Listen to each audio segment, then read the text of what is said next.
Hey, hello and welcome back to the Shallow Proclamation, everyone, with myself, Thomas, and of course, Myself, Paul. oh, it's good to be live again, isn't it? It feels, as you say, like not very long since we last did one of these.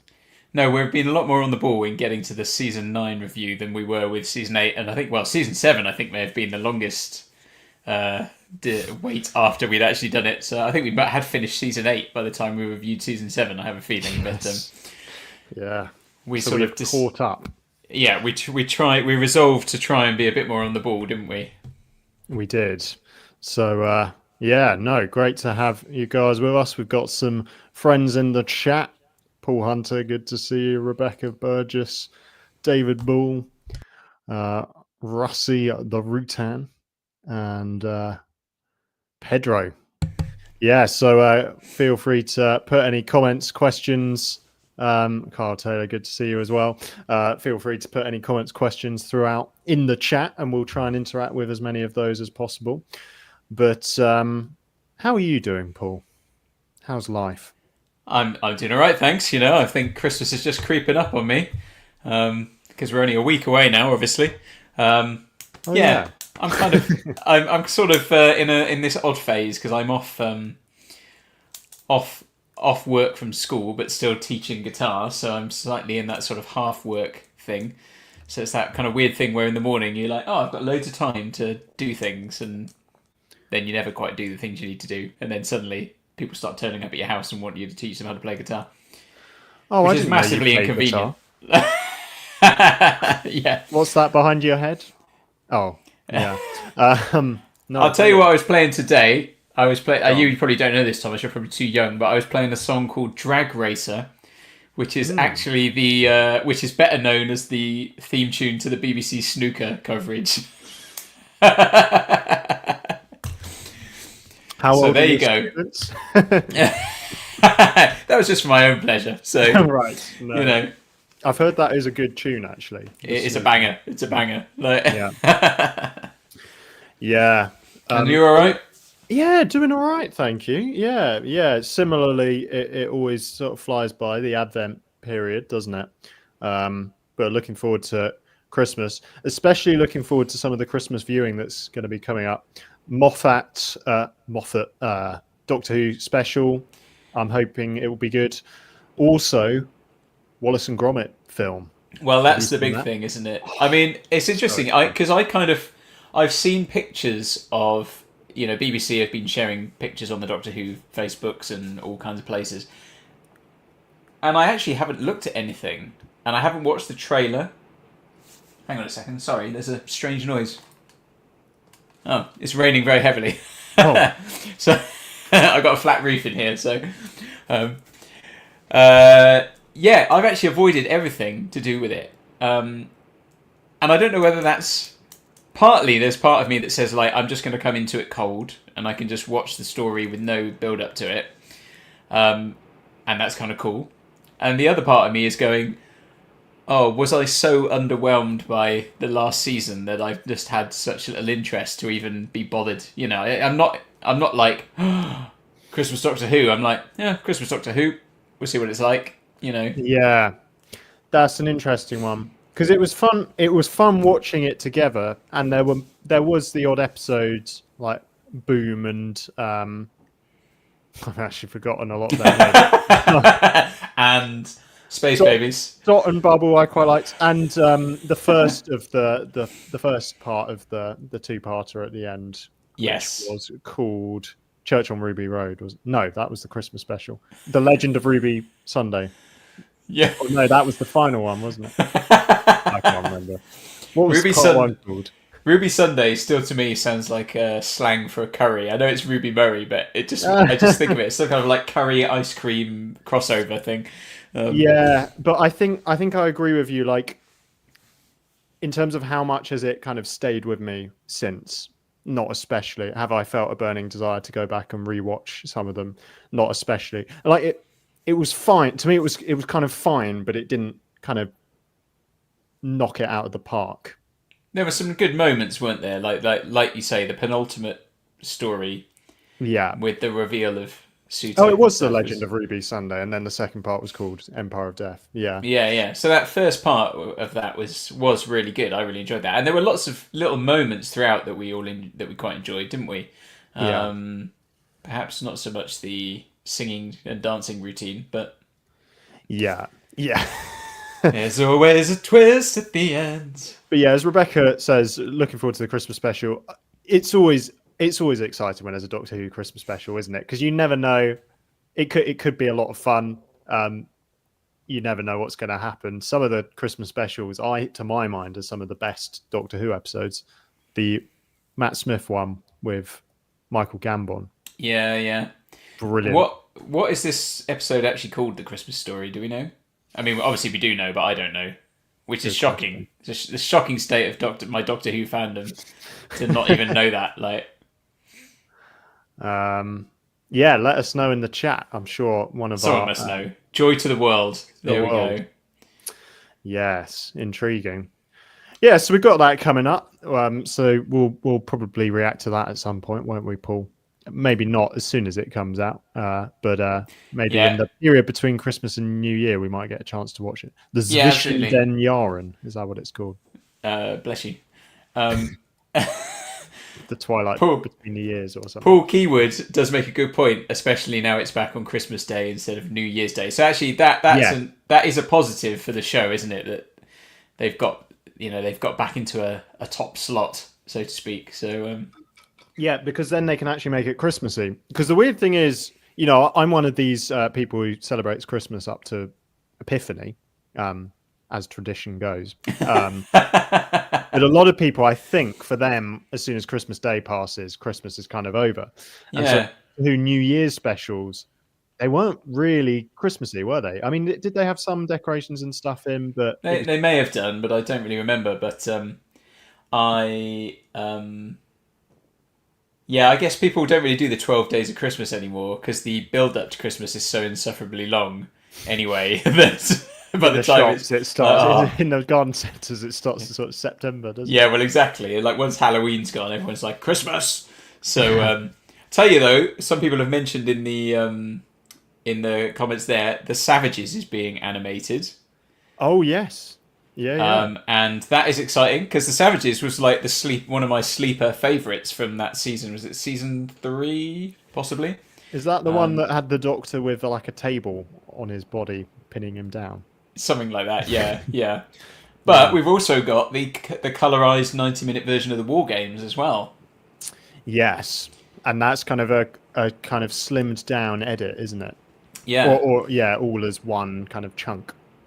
Yeah. So taking the 10. Well, yeah, it's definitely slimmed down because it was 10 episodes, wasn't it? And now it's 90 minutes. So yeah, and we're hoping to watch that, aren't we? I think we said we'd have a look at it because we didn't actually react to the Daleks, did we? The colorized version. I watched it. I'd be interested to know other people's thoughts on the colorized version of the Daleks. I thought it was a bit odd, some of it, because there were moments when, when you watch a film and you're knackered and you occasionally drop off and you wake up and you go, "How did we get here?"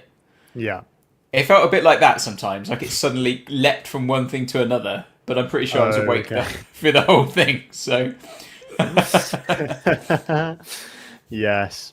Let us know, you guys, in the chat, by the way, how our audio levels are, because I think we did one of these live streams and one of us was a lot louder than the other. So if that is distracting at all, let us know. And we know it's weird. The settings in StreamYard don't give us that much detail about the levels.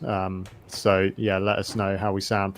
But this will be pretty simple. Classic format. We'll just go through each of the stories of season 9, share some thoughts, interact with some questions, and we've got some questions that have come through on the Discord and left in the comments of our YouTube videos, which we'll try and get through as many of them as well as we can. So yeah, Paul, should we dive into it?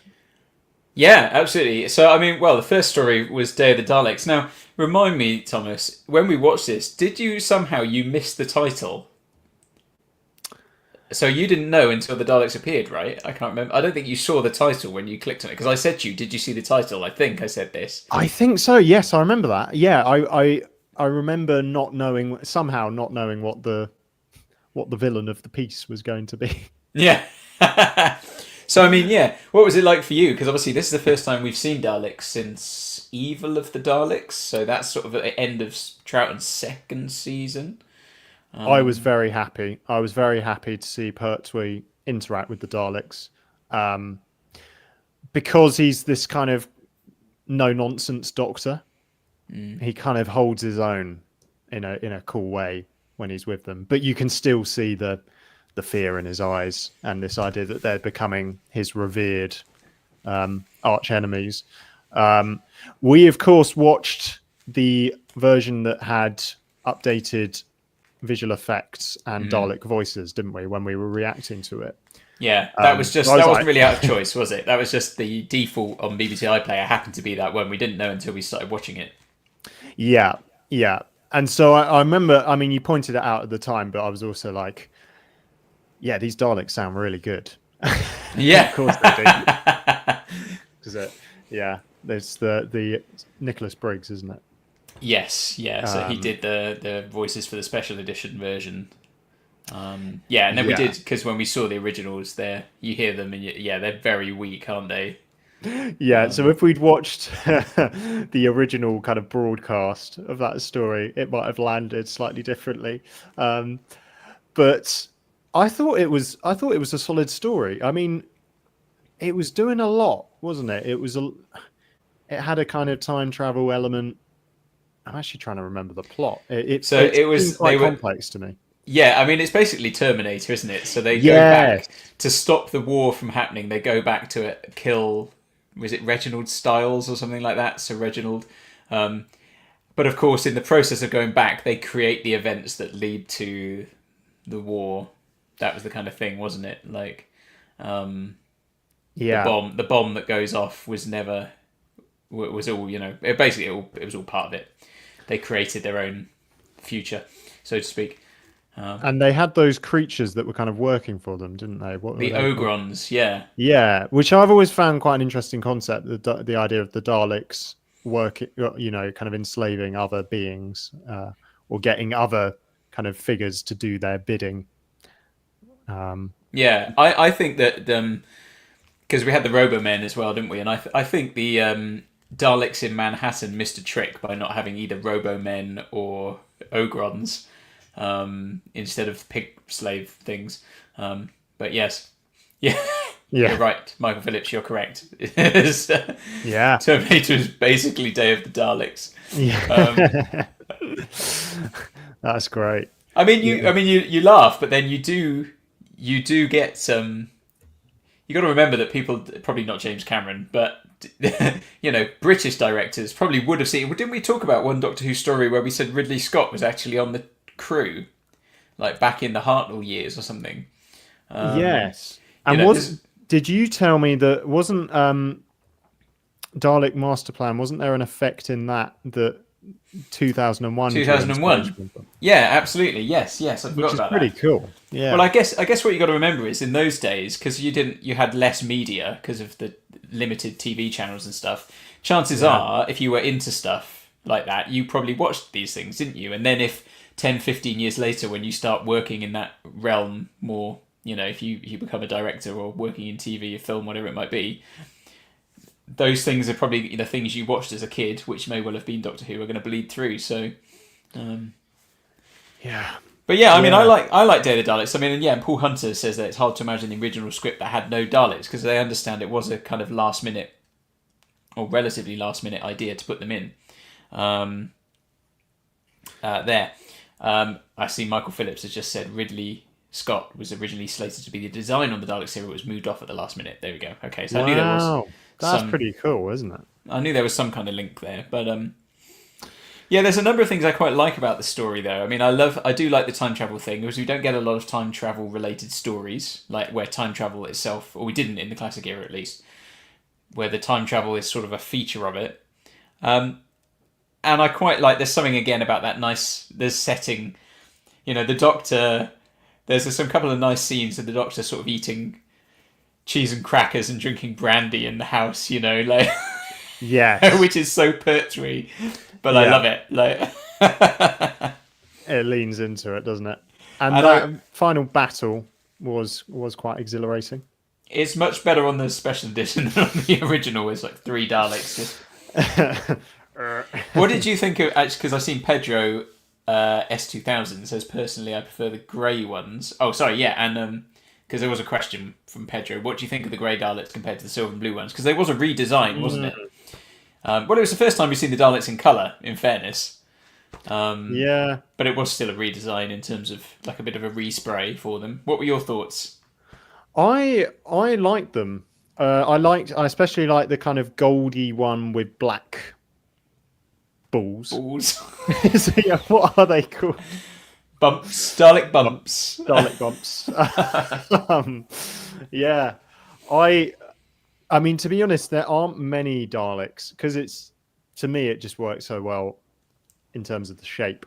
Uh, there aren't many Daleks I've seen in the entire Doctor Who history where I've thought I don't like the colours they've gone for.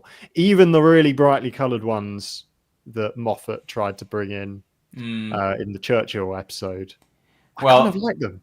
Well, I don't, and I wasn't completely. I mean, interesting when we get there. I wasn't completely anti that, but what I liked about what they did with those coloured ones is when they appeared in the next story, they actually sort of changed it, didn't they? They made them more metallic, like they gave it like Yes, a metallic shine rather than the kind of sort of Fisher Fisher Price. Price. Yeah. Yeah, Oh, I see. In terms of what would you call the Dalek bumps, David Ball said massive grapes. So you remember from the Time Monster, there's some yes, massive grapes. yeah. I've done a bit of a double take at my my notes here about what I liked about Day of the Daleks because I'd written strong female lead, and then I was looking at this and just thinking, why does it say anal? Oh no, it says anat. Anat. That Wow. turns out that was actually her name. Like, Okay. my writing's not very good. Interesting. Well, I'm glad those notes remain legible. Yeah, just about legible. um, No, I think it's a strong start to the season though, it is. It is. and Yeah. it's a four-parter and it's punchy, which is good. And I'm just checking the viewing figures. The second episode hit 10 million apparently Wow, that's very good, isn't it? in 1972, and then the others were kind of around about the 9 million mark. So I yeah, guess that's having the pretty cool, Daleks isn't it? back was probably a good draw. Because as we Yes. said, I mean, in real term times, I think in real term times, I don't know, one of those. I think it was about 5 years, wasn't Kind of it? one. Timey-wimey, something like that. So that's a long time to go with. They are called eggs in the Asylum to Daleks, aren't they? Yeah. Yes, eggs. Yes, eggs. Brilliant. Yeah. Brilliant. So then we had Curse of Peladon. Yeah. What's so funny about that? Oh, it is quite funny, isn't it? I mean, yeah. So the creatures are kind of the highlight of it, aren't they? Because I love this concept of a kind of council, and the Ice Warriors feature, don't they? Yeah. So with But the Ice Warriors, yeah. as not as obviously bad guys, and yeah, I kind of like that sense that not all Ice Warriors are evil. It's actually a whole, you know, like humans, I guess. You get some bad eggs, but there are Speaking of some eggs. that are kind of actually very pro peace and diplomacy and that kind of thing. So yeah, Yeah, I mean, I think that is a nice. That's a nice little switch, isn't it? I'd like to do that a little twist with the Ice Warriors because we've had them in two stories previously, where they're clearly just villains, aren't they? So to yeah. turn it round and do that is quite a nice twist. Alpha Centauri and Arcturus are quite annoying, um, A but big also funny and entertaining. You know what I mean? Though it's quite grating. yes, and you can't avoid the fact that Alpha Centauri looks just like a great big knob in a cape. Like it's hard to get away from that, isn't it? So I wasn't going to say it, Paul, but actually, well, and her There was an interesting production story about that, wasn't there? yeah, and the and her slightly unusable appendages, like you commented Yeah. on a number of times. Yes. I Yeah. mean, is it the? It's one of the rare parts of the Pertwee era so far, isn't it, where we actually see the TARDIS leave Earth? Because I think previously, what had we only had Colony in Space, Oh yeah. And which wasn't phenomenal. yeah, yes, the agriculture in space Yeah. episode. Yeah. Yeah. And Curse of Peladon had some quite good kind of intrigue and action, didn't it? I remember finding it parts of it a little bit Shakespearean in the sense of you had this king figure and the kind of scheming behind the scenes and the whole tragedy that happens because of a misunderstanding. You pointed out that feels very Shakespearean, and then the Doctor having to take part in a duel. That was quite well done, especially the shot looking down on it. And did you say that was filmed inside a water tank or something? I think it was something like that. I think we said at the time, yeah, an old disused water tank. Yeah, it does, and I think as well visually it has, because we've had so much location stuff. Obviously, I think almost every part of it, if not all of it, is shot in the studio. So it feels a bit more like we're going back to that Hartnell Troughton play on the screen type thing, which is quite nice, just as a change from what we've had. But yeah, I think there's sort of a great assortment of characters in it, and there were some really nice moments. Obviously, you've got Hepesh and stuff, and David Troughton playing the king, so Pat Troughton's son. And there were just little moments, even where Hepesh had sort of betrayed him, and then Hepesh dies, and you've got him sort of weeping, the king weeping over him. Yeah, and I think as well, I've written down here about there's a warmth between the Doctor and Joe, which is sort of is becoming more obvious in this season. I think we got it in Day of the Daleks as well, but Yeah. Previously they'd been a bit up and down, hadn't they? Yeah. That's a good point. The Venetian lullaby, Yeah, aka and God rest ye, merry gentlemen. that is something I've had in my head ever since I was a child. Yes. Clockida path of men in clutch, naru naru naru. Oh man, I can feel myself go to sleep. Absolutely.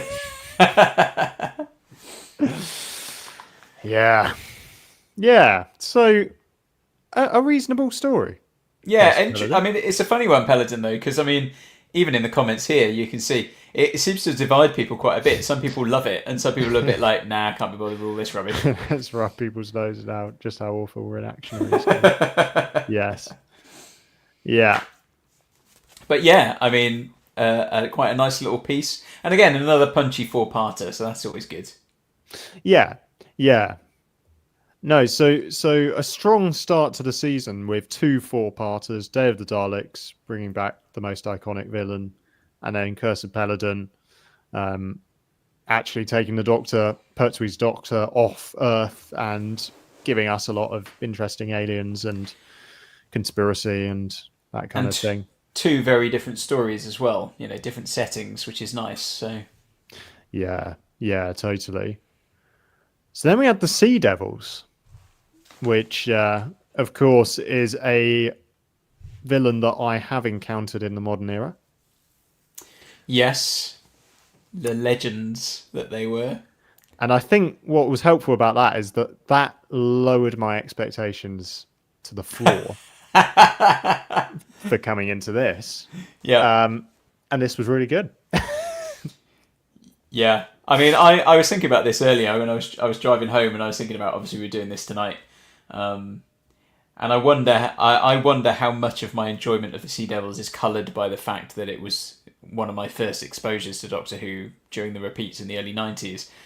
It seriously has that nostalgia element for me. So, yeah, it's interesting to kind of see your view on it, because obviously you're coming in, well, yeah, from a different place, really. You don't have that background to it at all. Yeah, I really liked them, actually. That's a quite interesting comment. The Sea Devils are overrated because they're basically just Silurians but in water, and that is quite a funny thing that Doctor Who does, and Marvel does as well, actually, where it's like, oh, there's this whole extra civilization that's really powerful, but you didn't know about it until now, and they've been in hiding. It's like, how many of these kind of hidden, powerful creature civilizations can we actually fit on planet Earth? Yeah, that's true. Was it the Doctor Who, the Tennant Christmas special, where he discovered that in the core of the Earth was like this Oh, alien? spiders or Yeah, what's it called? That creature? I've forgotten. arachnos. Arachnos, yes. Um, so yeah, that can be overdone, but I think what I liked about the Sea Devils was their kind of quiet menace, and the nautical kind of flavor of the story. I thought that was brilliant. The fact that they had actual navy stuff, it looked great. You actually believed it, didn't you? You actually believed that these creatures were aquatic. I think I said at the time they look moist, which might have been a weird comment, but it's kind of hard to pull off with a like prosthetic kind of creature design to make it actually look like it's been in water for a while Yeah. and it's kind of slimy. That can be done unconvincingly, but I thought they were great, and some great action at sea and on land. I thought it was fun. What about you? Yeah, I mean, I love it. I think it's such a great story, and even though it's 6 parts, for me it doesn't drag.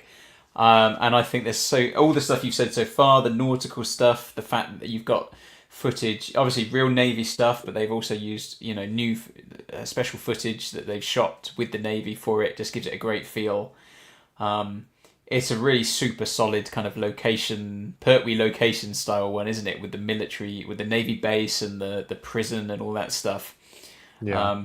And then of course you've got the, like the hovercraft and things. I mean, there's lots of brilliant things. So it ticks a lot of the kind of classic Pertwee series, Pertwee era boxes, but also it's the first time in this season we've had the return of the Master. Which was nicely picked up with him in the prison, and we had lots of great scenes. I think some of the stuff I wrote down about the first episode, the Doctor Master relationship, because they literally turn up, him and Joe, don't they? And they're quite friendly, aren't they? Hello, Miss Grant, and they come in and have a chat. They're sort of checking up on him and how are you passing the time, that kind of thing. I quite like that element to the relationship between them. I think you yourself mentioned at one point during the season that, of course, in the modern era, the Master is very much just portrayed as this sort of maniacal figure. Whereas his sort of Delgado has that charming gentleman side, whilst also being quite ruthless. And it works really well against Pertwee's more gentlemanly, aristocratic style Doctor, I suppose. Yeah, that's really interesting, isn't it? How Delgado's Master, he only kind of goes ultra unhinged and kind of loses it when he knows that he's about to lose. Come, Kronos! No, yes, no. Yeah, or when he's summoning. Yes, but yeah, and the sword fight, the Pertwee, yeah, and the ever replenishing sandwich. Some great continuity errors there. It's ruined it forever now for some people. And the boat chase between them, where it's a double playing the Master. He's like constantly looking over his shoulder and hiding his face. Yeah. Great question, sci-fi. We will be reacting to the War Games in colour when it comes out. So an exciting thing to come up. And Michael Phillips, I would so like to see a Delgado style Master again. I'm sick of the Joker style. Yeah, I think you're right. I think from the modern era, I've only known the Master as the kind of really unhinged, kind of maniacal figure. So it's been kind of interesting for me to now discover that in the classic era, he's a bit different. And I think that would work nicely, to bring that sort of style back. Where did we leave the Master last in the modern era? Is it Power of the Doctor, Jodie Whittaker's last story? Was that the last time we saw the Master? Oh yeah, when she says to that that creature, just channel all your energy into the ground, as if it had never thought of that before. And it works, but it ends up killing the Doctor in the process. Oh, no. Rebecca Burgess has helpfully said the Master's a tooth. Ah, very good point. Yeah. Trapped in the tooth by the toy maker, wasn't he? I think something like And the that. toy So, maker said he played him at a game and and we won. saw someone take the tooth, didn't we? Yes, a kind Yes, of there we hand go. reaches up and grabs There it. we go. So I mean, undoubtedly we'll see the Master back at some Oh, that's now time. got me kind of slightly excited for some of the new stuff coming out, and with all the Miss Flood thing still going on. I hope Mrs. Flood isn't the Master though. Yes. I mean, she's not trapped in a tooth, so seems unlikely. But Yeah. Wow. Yeah. Interesting. So Sea Devils, we were very positive about. Then we had perhaps a more divisive one, the Mutants. yeah, I mean, hard work. If I'm honest, I not Really? without You didn't its. say that at the time. Oh, well, you weren't like ultra positive about it, but I don't think you said it was hard work. I think. Well, I think by the last two episodes, I was certainly flagging. It had Yeah. some. There were lots of nice ideas, and I think we kind of said a bit of this during the actual reaction that there are nice ideas in there, but it feels a bit. It felt a bit long winded. It definitely needed to be shorter, in my opinion. Um, but it just kind of went on, and Yeah. then it finished with Kai flying through the air with a rainbow thing round him. Like it was just Yeah. very Yeah, but that was like the final mutation, wasn't it? yeah. And I like that. So that in itself was a good thing, though. We said, didn't we, that the mutation, there's that twist, isn't there? The reveal that, of course, the mutation is actually part of their evolution, um, Yeah. rather than kind of something that's happened for another reason. So there are lots of nice things in there. And the Um, insect-like ones, they were a really good design. And I like that moment when mm, there's the inspection. It's kind of an Ofsted inspection, isn't it? And the commander figure is trying to argue that they're evil, and so he tries to frame it as one has come into the room to attack them. But then um, it turns out it's actually just scared. Although that was actually quite well done. yeah, The kind of he just wants to get his way and get the land. And it turns out the mutts are actually pretty benevolent. yeah, and he's a proper vile old figure, isn't he? The guy in charge.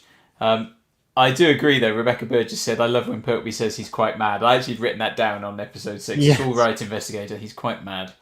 Um, Yeah, that was a good line, isn't it? And this is interesting. The Mutants is telling a story within a story, 1971, to take on the situation in South Africa and independence. Yeah, and commentary on South Africa. Doctor Who does this well when it doesn't monologue at you like Chibs did. I think that's a really good point. Like as we've pointed out, or as other people have pointed out, a lot of the classic hero we've seen so far, including the Silurians as well, I think, you could read it as quite an explicit reflection on certain things that were happening in the world or have happened in the world. But it feels, because it's doing it as allegory and it's not bashing you over the head with it. It's kind of more powerful in a way. yeah, Whereas the modern era, well, the more recent part of the modern era, it feels like sometimes the episodes feel like, just for anyone at the back, just in case you didn't get what we're doing here. yeah. Well, I think I mentioned before in one of our videos that when we'd had this discussion previously, and someone had put a comment and said something like, "If you don't spell it out, then people won't get it." And I thought that was really interesting because that really throws into question, like, what is it that you're aiming to do? Like, is what is the thing you're trying to do when you make an episode of Doctor Who like that? Is it to make a great entertaining show, or are you trying to get across that point? Like, what's the main thing? You know, is it you want to make a good thing, which is something that's entertaining, people can enjoy, like whether you're 5 or 50, or is it this is purely a vehicle to convey a message? And it can obviously be both. Yeah. But it was really interesting that and I guess I'd never really thought about it, that clearly to some people, the most important thing is you convey a message, that you push your ideology on people. And I'm like, not for me. That's like, that feels wrong. That feels like that. Not when I say wrong, I mean, it just feels like that just makes crap telly when it's just pushing your ideology on people. By all means, have the messages in it, but do it in a way where you can come away from it having just enjoyed it for a funny sci-fi story, or you can come away going, "Oh, that really made me think." You know? Yeah, it's probably not the primary reason Doctor Who fans turn on the show. Is to, is to hear a particular message, is it? It's like, yeah, if I watch an episode of Piers Morgan Uncensored, I'm expecting to hear people vocalize their opinions in very outspoken ways. But yeah, probably not when I'm watching Doctor Who. No, no. But I mean, I do like stories that make you think. Oh, I totally. have a big thing. But Yeah, because it's a richer experience, isn't it? If the story, has, it's almost hard to put your finger on what it is, but like, good stories are generally the ones that resonate and are tapping into kind of deeper themes and ideas and things that humans are struggling with. I guess when it's tied to something very specific that's happening in the real world, and that's really spelled out at you, and it's a clearly ideologically driven, that can put people off, I think. I don't know. Yeah, and I think, like one of my favourite series of films is something like Lord of the Rings, and obviously that's not making like points in the same way we talk about here. Like, it's not all. I mean, obviously, some of it is based around experiences in sort of First World War and things like that, but just the war generally. But there are themes. Every time I watch Lord of the Rings, like I find it quite moving, because there's so many bigger themes in there. But no one ever turns around and bashes you over the head and says, really says something about the Frodo-Sam relationship, or sacrifice, or the idea that, obviously Frodo's stuff about never being really healed from, the wounds of war and stuff. All those things are in there, and they're really powerful and stuff. But no one ever turns around and just says, by the way, this is what it is. Yeah.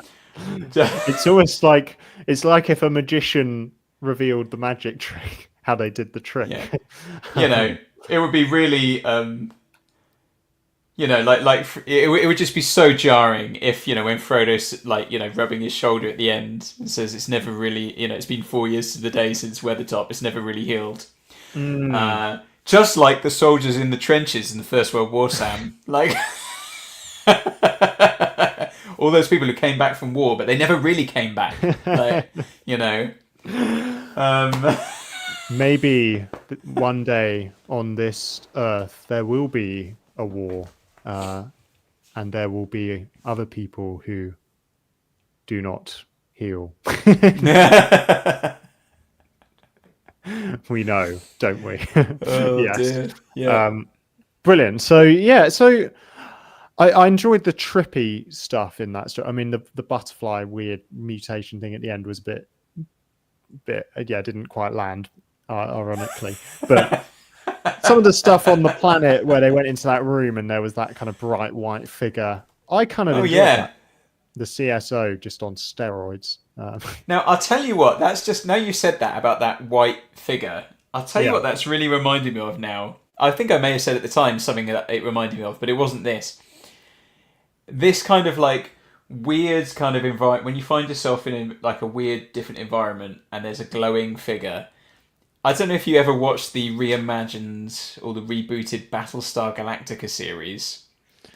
There was which is great, by the way, absolutely brilliant. Although it goes a bit off piece near the end, but I mean, generally brilliant.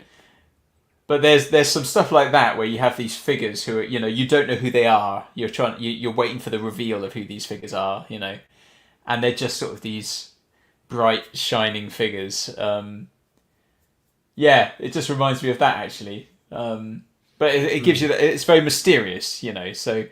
And that those scenes do stand out as those kind of slightly, again, those slightly off the wall things that you could only really get in Doctor Who at the time. You can't imagine any other TV show really of that era kind of doing something like that. Totally. Yeah, and that's kind of what I love about the show. It's like anything could happen. Yeah. This is an It's interesting point. always a twist. Yeah, it's always I've always thought Tolkien was deeply disingenuous with his remarks about allegory. He was a very devout Catholic. Have you heard about so Tolkien and C.S. Lewis had quite an interesting conversation about this because C.S. Lewis, obviously in Narnia, Narnia is quite an explicitly Christian story in that Aslan is an obvious Christ figure. Yeah, and Tolkien kind of said, "Oh, come on, mate, that's a little bit on the nose." So in Lord of the Rings, absolutely drawing on Tolkien's faith, but he did it slightly differently. So in a sense, yeah, Frodo is kind of a Christ figure because he's the suffering servant, and then Gandalf is this resurrected. Gandalf. So yeah, he kind of spread the Christ mythology over multiple characters. But I think what I would say about that in the sorry, we just had another. Just read the comments. Hello. I'm not going to put that one up on screen. But yeah, I don't feel that either Narnia or Lord of the Rings are like preaching at you in the way that some other stories do. But I don't know. Well, I suppose that maybe the difference on something like something like that is they're sort of casting a grand narrative, aren't they? Where rather than sort of zoning in unnecessarily on one specific event, like the entry into the EU or whatever it might be, EEC or whatever. Right. Yeah. They're going for a sort of a more grander cosmic vision of things. And so I watched Lord of the Rings, and yeah, I find quite moved by the way Frodo is depicted, and Aragorn as the king, the one who comes back to the throne and restores the kingdom, and of course Gandalf, with the sort of sacrifice and the death, the resurrection type thing, and all those kind of things. There's all these elements which, but again, I think you can happily. It's like you say, if you watch. I mean, I did see a guy watching, like, reacting to Narnia. He'd never seen. I couldn't believe he was sort of in his 30s and never seen Narnia, read Narnia or anything, and he's going like, it's just like Jesus. This is Jesus, like. Right. But, yeah. But I don't see many people watching Lord of the Rings and going, "Oh, this Frodo is a bit like, is a Christ figure. Oh, yes. Aragorn's a bit of a Christ figure." It's a very different type of thing. Yeah. No, totally. And I'll just quickly show you. Sorry, this is slightly off piste, but it's very brief. There's an interview with Tolkien because he was asked why don't the eagles just carry the ring and drop it into Mordor, and he was asked this question. I'll see if I could share screen this, and his response is gold. Actually, I have here a letter was written to me by a fellow who's very very fond of the Lord of the Rings. And he asked me in the letter why they didn't just fly the eagles into Mordor, and I told him I get this same question. The people run into me at the pub and ask why didn't they just fly the eagles to Mordor? It would have made the quest a whole lot easier. And I told him. The same thing that I'm telling you right now. Shut up.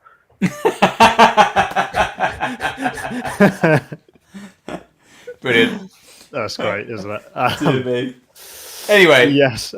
Sorry, Rebecca Burgess. I went to make a cup of tea and I'm so confused as to what it's being talked about. Yeah. Well, this is classic. This, if anything, this is legacy Shelley proclamation. Yeah. Behaviour going off on tangent. You're lucky we've talked about any Doctor Who, quite frankly.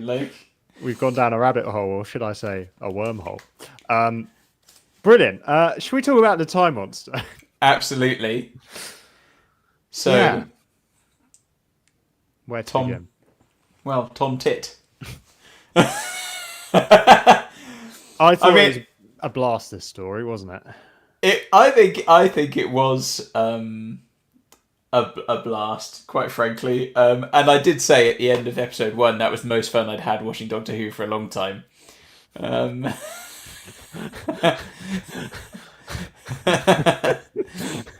So, yeah, I mean, again, I think I mentioned to you at the end of the story that I tried not to give too much away because some people are very negative about the Time Monster and the mutants. So, and I didn't remember a lot about the Time Monster because I only seen it once, I think, in full. So I was kind of interested to see what I made of it. But I enjoyed it on the whole, and it had enough changes of direction and pace to keep me entertained. It did the classic change in episode 5 or so of taking us off to a new location with Atlantis, and we had all that really interesting stuff with the two TARDISes kind of inside each other and a bit more Doctor Master banter, all that stuff. And all the comedy value of some of the earlier stories, earlier episodes with, I can't forget the guy's name now. Was it like Stuart or Stephen or someone? Who was the guy who got aged? Can't remember now. Yeah, the lab kind of partner. Yeah, all that stuff. Those two. There's, it was all lots of good fun there. And I mean, I'm still not sold on Kronos, the giant chicken flapping around, hanging from a wire on the ceiling. But yeah. No, I completely agree. It was a very ambitious story, and like in terms of execution, it came off quite well, I'd say. And the fact that you had the whole section in Atlantis, that was a real kind of a whole new location that had to be opened up. And I thought it was handled very well. Yeah, and there was lots of. I mean, I think I said to you, someone was having fun with the dialogue and stuff. I can't remember who said some of these bits now, but I feel as naked as a baby in its bath. Yes. We're still in the soup without a ladle. Like, yeah. Yeah. And you were talking about Ingrid Pitt, who's the Atlantean kind of queen, yes. isn't she? And you said she's a bit of a horror scream queen. And I looked her up to see if I'd seen any of her films. She's in The Wicker Man, interestingly. Oh, really? After our discussion, off the back of the demons.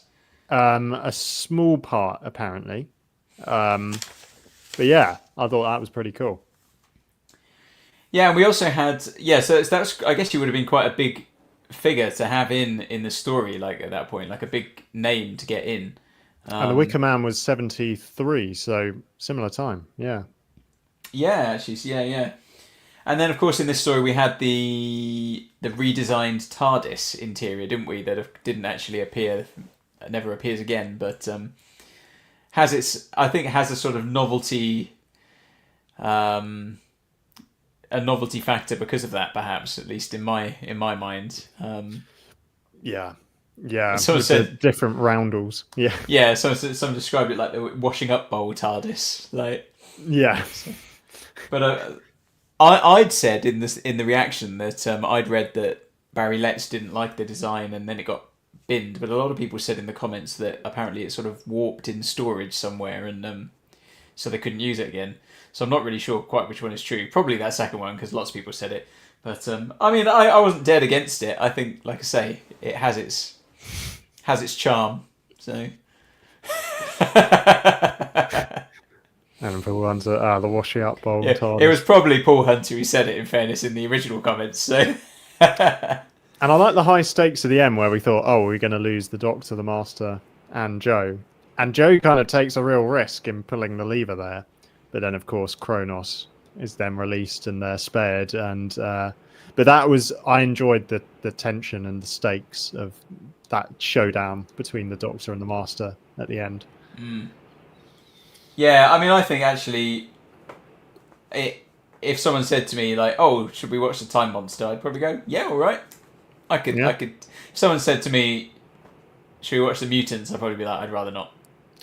Yeah. If I'm honest, So, given that there's a bit of a there seemed like there was quite a negative feel for those two stories. As we approached them, people were kind of saying, "Oh, and you've got these two stories coming up."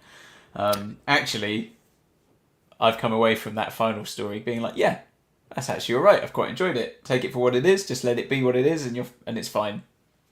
So, $1 million question, Paul. What's your favourite story of the season? Oh, Sea Devils. Sea Devils. No doubt. I mean, and again, I wonder how much that is coloured by nostalgia, but I think I do think it's a strong story anyway. Yeah. Oh, totally. I think I would say Sea Devils as well, but for me, probably Time Monster might be a close second, Oh, really? which may be Wow. controversial. Probably a lot of people would put Day of the Daleks, but Well, I just really enjoy. I really enjoyed it. someone did say, could you because we normally say what was our favourite and what was our least favourite, but there's only 5 stories. Was it 5? It's only 5 or so stories. And someone did say, could you rank them? Oh, okay. Yeah, all You right. You know, go first. What's your? well, Yeah, I'm not giving it too short. So I think definitely Sea Devils at number 1. yeah. I would probably put something like maybe Day of the Daleks second, and then maybe Time Monster, Curse, and Mutants. Okay. Yeah, I think I would go Sea Devils, Time Monster, Day of the Daleks, Curse, Mutants. So not hugely similar. Just Yeah, one place different there, I think, was it? yeah, Yeah. yeah. What do you think of it overall then as a season? Because Hey, I guess we've had 3. We're 3 seasons into Pertwee now, aren't we? And I suppose you could argue that they're all quite different because the first season is a very distinctive, gritty Pertwee thing, isn't it? And then last season was like the master season, wasn't it? Yeah, Where the master's in every story. And then again here we've gone a slightly different direction with a bit of off-planet stuff, and we've got a bit of master, but they kind of develop that. It kind of follows on nicely. I think they've also really developed the relationship between the Doctor and Joe. That seems to be a lot warmer and closer during this season than it had been, and I really like that. yeah, yeah. I totally agree. I think it's worked really nicely tonally. I think it's a little bit more fun again than season 8. So season 8 was a little bit lighter than season 7. I think this is maybe has probably got even more humor, especially Yeah. when you get to the Time Monster, but still managing to use that well in general. I'd say it doesn't feel like the comedy is undercutting the threat in the story. And even though in that story the threat of Kronos doesn't feel especially well executed in places, the flying chicken, somehow it's still managed to, yeah, as I say, that ending, the final showdown between the Master and the Doctor, and also the moment earlier on where the Doctor and Joe kind of get cast out when the TARDIS are interlinked, and they get kind of cast out into the abyss. I thought it managed to have some real moments of, oh goodness me, what's going to happen now? Some real jeopardy. So yeah, again, it just feels like what we've said about the Pertwee era, which isn't not an especially new comment, but certainly from what I've seen of it so far, it feels like they've got into a real groove. And whereas during, it was kind of fun during Hartnell and Troughton that you'd get some stories that just completely bombed, and there was something kind of fun about that. Yeah. We haven't really had any in the Pertwee where you watch and you go, oh, I just cannot take any of this. This is just a mess. This is a disaster. Yeah. Consistency is the word for the Pertwee era. Yeah, I can see why, and that's kind of like reflects his character, isn't it? Doesn't it? That he is this measured, stoic figure. What about you? What do you One of the think questions, because we had some, we'll obviously. Oh, sorry. I think we. sorry, we're a bit. slightly I think we're a tired bit jumpy at the moment. We're lagging a bit here. there. Lagging. No, you go. I'll let you catch up. You. Oh, what was the question? I was just going to say your overall thoughts on season 9. I mean, I think I'd kind of echo a number of things. I mean, one of the questions we got asked by in the comments from a previous story by John G, long time friend of the show. He said, "Have you liked the move away this season from almost exclusively Earthbound stories, and have you missed UNIT in the stories where they've not been involved?" And I guess I hadn't necessarily. It's interesting because the Sea Devils, of course, doesn't feature UNIT, No, but yet it It feels to me feels like like it does. You know, yes, exactly. yeah. It feels more Unity than some of the UNIT stuff. So yeah, I mean it. I don't know. I because what do we had? We had I suppose in terms of non-Earthbound, we had Curse of Peladon, which is entirely off-world, and then the mutants as well. Mutants. I think and those are probably my. I do prefer the Pertwee stuff on Earth, if I'm honest. I think I like the Yeah. UNIT family stuff, and even the the UNIT family who are not the UNIT family in the Sea Devils. I like that kind of more grounded Earth-based thing. But that's not to say, because I'm sure we'll get some more off-world stuff as well in the future, and I don't think that's bad per se. This is a good point from James A. Fitzpatrick. Don't they do such a good job of integrating all the parts like UNIT and the Master, so they are always present, even if you don't see them for a few episodes? Yeah, you do get the sense, don't you, that UNIT are there, ticking away in the background. I think that's a really good point, and I did enjoy. It was nice how they were in the first story of the season, and then they came back for the final one. It felt like it rounded it off nicely. And I might be wrong, but I'm pretty sure there are moments, maybe in like the Curse of Peladon. Does Joe and the Doctor not reference sort of like the Brigadier and Mike Yates and people, even when they're off on like Peladon? They say, "Oh, the Brigadier." I'm sure they make reference to them, so they're like you say, they're always kind of there in the background. There's always a sense that they're going back there.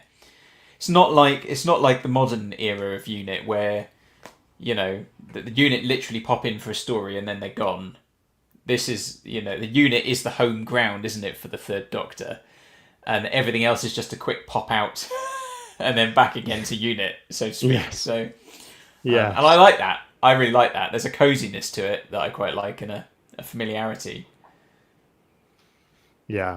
The crew, the kind of Avengers that we're spending time with. Do we have some questions, Paul? Yes. So obviously we've rated the stories. We've kind of mentioned. I suppose we've just talked about this here. About this is Paul Hunter asked about after season 7 and 8 being unit heavy. How do we feel about them being cut back? So I guess we've sort of covered that there. And we've also talked. Paul also asked a question about what we thought about their attempts to, of Curse of Peladon and the mutants to be comments on political situations, and do we prefer the modern era approach or the. And we've kind of touched on that, I guess. So here we go. There's 2 more questions here, so we'll go for this one. In the Curse of Peladon, we learn that Jo is all dolled up for a night with Mike Yates. She's surely more suited to Benton. Discuss. Yes, interesting. I do find the Mike Yates Jo thing a bit weird, because Mike seems so... I don't know.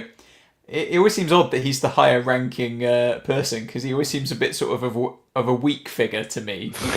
He doesn't seem to have much authority to my mind. Right, yeah. Whereas Benton he's a mainstay of the series, isn't he? Salt of the earth, Benton, isn't he? Like, he's that kind of figure.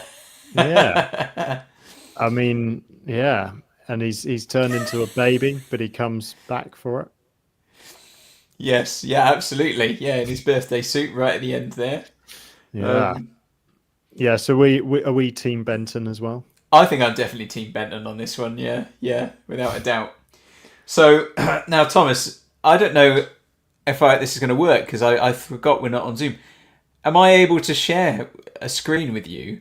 Oh, that is a good question. So one of the questions Paul asked was, as a pair of fashionistas, what are your thoughts on hip chick Jo's attire this season? and Right. I've I've taken the liberty of preparing some slides. Oh, nice. Not quite some slides. I just found some pictures. Um, So are you not seeing a present button? At the I do bottom? see a present button. Yes, what do I do here? Well, share screen. Yeah, There it just is. like that. Yeah. Oh, great. Okay, here we go. Here we go. So I can share. So let's have a look. Here we go. So is this sharing? Oh, let's add it to stay. There we go. Here we go. So here we are. This is Joe here in Day of the Daleks. This is I think this is a strong start to the season, fashion-wise. Cool. Very, talk about fashion. I think it's very. I think this is still very hip. I think someone could wear this today and it would still be fine. Yeah. I think as well. I think very approachable. I like that. I think that's a win. Yeah. What do you call that? Is that a? It's not dungarees, is it? No, it's not dungarees. That's an interesting question. I'm It's sure a someone in the skirt. comments can tell me what that is. So Yeah. now, if I want to share another tab, do I have to stop this one, or can I just click it? Oh, yeah. See what happens if you click it. Share this tab instead. Here we go. How's that? Wow. Yeah, that's quite something, isn't it? Curse of Peloton. Now, I'm going to be honest. This is a bad one for me. This when I look at this, I'm thinking Grandma's 90. That's all I'm thinking. So I'm like, I don't care if she's supposed to be an earthbound human princess or whatever she was. Miss Havisham or something. Yeah, this is a shoot and a miss as far as I'm concerned. It's a big Okay. no. So I won't be stocking up with that this season. And then of course we've got Business Joe Oh yeah. I in remember the that Sea one. Devils. I'm down with this one. I think this is great. I think this is hip, but also it says I'm professional. I'm here to do a job. Yeah. And the black and white convey the kind of clear cut moral nature of that story. Absolutely. Yes, definitely. So like this is a win. I take that 8 out of 10. Here we go. I think this might be up there. It's one of my favourites. This is from the Mutants. Now this is pockets. Absolutely pockets built into the breast there. Perfect for the busy lady who carries a lot of items around, whether it be a sonic screwdriver or some concealer. I don't know what it might be. Yeah, so I think this is good. I think that's a pretty trendy jacket. That's a good one. And then, of course, in the Time Monster, not sure what happened here. This is not a good look for Joe. I don't think. Just, I'm not even sure if that's supposed to be contemporary to the time of the show. It's just, it's not. Yeah. It's not a winner for me, that one, if I'm honest. But we also got this one. I'm getting a little bit here. Table placemat vibes. Yeah. And then we had this near the end. Now, I think this whole ensemble. Oh yeah. Is a win for Joe here because the hair plus the outfit. It's all about accessorizing here. That's what she's gone for, and I think that she's come out very, very good there. I think if I had to put my money on anything here as the top outfit of the season, it would definitely be this one here from Dare the Daleks. I'm going for this. Is just the this says Joe is fun and down to earth and yeah. Yeah, and the scarf Girl next door, cool, isn't it? Yeah. Is that a scarf or is it like a neckerchief, like Scouts? Well, with a woggle. With a woggle. Yeah. So there we go. There's our views on the fashion there. You were able to comment quite a lot on that. I was useless there. My knowledge of clothing was enough of a postage stamp. But... we did notice during watching it. We did notice those outfits though as well. We did actually comment on them quite a lot because it was just striking, wasn't it? You don't see many people dressed like that. No, in general now. No, exactly. So I think it was pretty good. I liked a couple of those outfits, which were good winners there. And then great. And then was there anything from the Discord? Blah blah blah blah. I mean, we've sort of touched on a couple of these bits, haven't we? Anyway, about so. Rebecca Burgess, who's here. Oh, there we go. She's actually just put it here. She's just written it down. I was just about to read that out. Legend. Has the Sea Devil story made you look forward to the upcoming spin-off, which is, what's it called again? The land war between the land and the sea? Is that right? Yeah, something like that. What are your thoughts on that? Are you... Yeah, I'd be up for more Sea Devil action. I mean, given how what we've seen of them in the modern era so far, they looked great. Yeah. But yeah, wasn't a great story. But I think it's possible to do justice to the Sea Devils again. So why not? Yeah, I mean, I think for me, hopefully the Sea Devils can be used. I think I wouldn't say necessarily I'm looking forward to it, but I'm kind of hoping it might be one of those shows where I'm coming in with quite low expectations and therefore I'll actually quite enjoy it. Like I'll be pleasantly surprised by it. Because I think when they announced it, or it was rumored that that was going to be one of the spin-offs, it was one of those kind of things where I think we all slightly looked at each other and kind of went, well, What? who asked for that? Like, you know. Yeah. So, I'm open-minded to it to see what it's like. I mean, they're great. I think they are great characters, the Sea Devils, if used well. And so if they do it well, it will be good fun, I think. But that will remain to be seen, I guess. And then, I mean, kind of similar question here. I think someone just put a question as well there about villains. I mean, yeah, Pedro said, who would you say the coolest looking villain so far in the Pertwee era?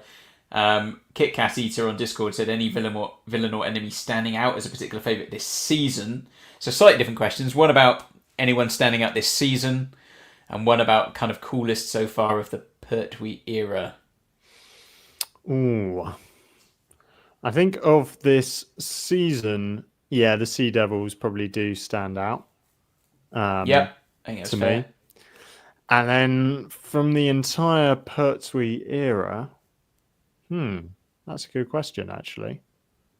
Is anything jumping to mind for you?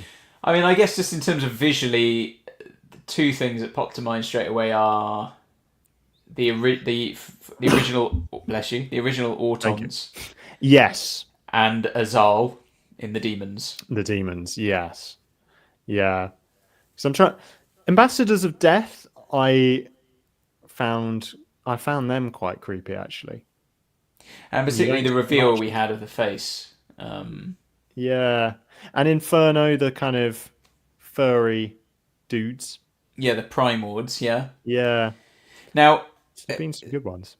sorry to diverge slightly, but someone had just said in the comments, Stimulus respond, have you seen the new design for the Sea Devils? And I have not. There's a new design for the Sea Oh, Devils. should I look it up? Well, why not? Yeah, because I know they in the Legend of the Sea Devils they were pretty faithful to the originals, really. So I don't know, but Oh, interesting. Oh, I found an image. Shall I share screen this? yeah, sure.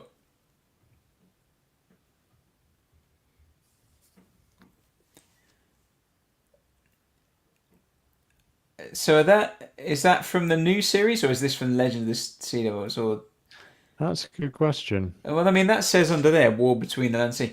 I mean they're not drastically different, are they? I mean, No, is it a costume change is it more largely? of a costume thing, or they said that's not it? Someone said no, not that one. Oh, not that one. Yeah, that probably is from the Legend of Sea Devils, isn't it? Well, Rebecca Burgess says she's going to find it, so we can keep going until we get thing. Oh, brilliant. Here we go. Here's a question then. Paul Hunter also said this. This time last year, you were midway through season 6, The Invasion. So which story in the last 12 months has imprinted itself on your brains and why? Now, I think I'm particularly interested to know what you think about that because obviously I have a bit of a working knowledge of all of the stories anyway, so whereas you come into them all fresh. So I wonder for you, thinking back since The Invasion, is there anything that's particularly, you go, that's really stuck with you? Yes. I think the demons has really stuck with me actually. Okay. Any Yeah. particular reason? Just the kind of the folklore horror element of it and the Wicker Man kind of thing going on there. That one has stuck with me. And actually again the Ambassadors of Death, although it's certainly not one of my favorite stories in terms of creepiness, I do remember finding those guys just sort of wandering along in their suits, their space suits. I thought that was quite, yeah, that stayed with me a bit.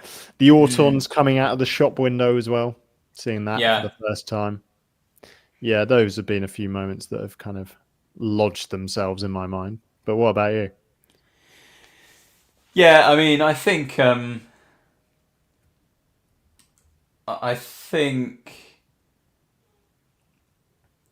bit in I mean, I've got a bit from Inferno.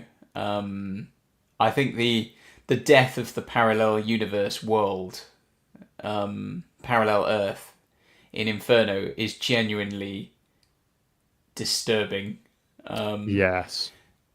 In a way that, yeah, which is quite bleak for a children's or show that is suitable for children as well. Sort of at tea time. So I think for me, that's probably the thing that really sticks in my mind. I mean, there's lots of good little scenes, like you say. I mean, I completely agree with you about things like the Autons emerging from the windows and stuff. And actually, in that story, you get the very arresting image, don't you, as well, of that car accident where there's sort of blood on the windscreen and things like that. You know, which sort of just really announces in a loud way that the show is doing things very differently to how it had been done before. Yeah. But I think probably if I had to pinpoint one moment, it would be that point in Inferno where the parallel Earth dies. Oh yeah, that's true. That as a a kind of depressing, confronting ending. That is very well done, isn't it? So just to say, because someone did mention about spoilers about the new Sea Devil design, we won't put it on here. Rebecca Burgess, it is on our Discord, has put it in the Discord for us. So if you're not on our Discord, you can find that in the YouTube. I don't know if it's on this video necessarily, but it'll be in the links underneath most of our videos if you want to come there. So she's hopefully posted a photo there, which we'll have a look thanks, at Rebecca. and stuff, and we can pass our judgment on Discord later. Yes. So Yeah. No, great stuff. Well, we've been going an hour and 12 minutes. It's been great to have you all with us. Is there anything else? Any other no, I haven't got any other particular questions or anything like that. But yeah, I mean, probably good for us to sort of begin to wrap up. But also just to say, I mean, I know we kind of say similar things every time, but I think particularly now we're sort of 9 seasons in. Yeah. It's really nice when we do I mean, it's great when we have the reactions and we get your comments and we see you guys on Discord as well. But it's really nice when we do the live things and we see some of the same names popping up each time. People who are commenting regularly on the Discord and on the videos. It's good to have you guys here with us. It's always good fun. So it's a nice little community and we do appreciate that. And also, I mean, we've been doing this. I'm not sure exactly how long we've been doing it now, mate, but I'm amazed that 2 years, I think. Well, probably, yeah, but I'm amazed that the YouTube very rarely has it ever descended into terrible name calling as YouTube normally does, and so does Doctor Who fandom. So yeah, well done everybody. Yeah, no, thanks guys. It's been fun, and we've put a real dent in the classic era. Yep, we have started season 10. There are a couple of people asking when do you start season. We have started season 10. Yeah, not the very first far. episode is on the Patreon already, actually. So yep. And I think the highlights will come out on YouTube on Friday. Yeah. So we'll crack on though. We haven't had a chance to dive particularly deeply into that yet. So, but I'm looking forward to it. Stuff. Yeah, totally. And we might not be able to record so much over the Christmas period itself, but we'll try and watch the Christmas special together at some point, won't we? And and then get back into the swing of things in the new year, of course. But no, it's been great. Looking forward to seeing where it goes, seeing how Pertwee's Doctor is developed. Yeah. And I have no idea how much of him we have left. I don't know how many seasons he did, so I'm intrigued. That's the best way. Yeah. Well, Paul, thank you very much. No, thank you, mate, and thanks to everyone on here. Yeah, thanks everyone for watching. It's been a pleasure, and we will see you soon. Take care. Bye-bye. Au revoir.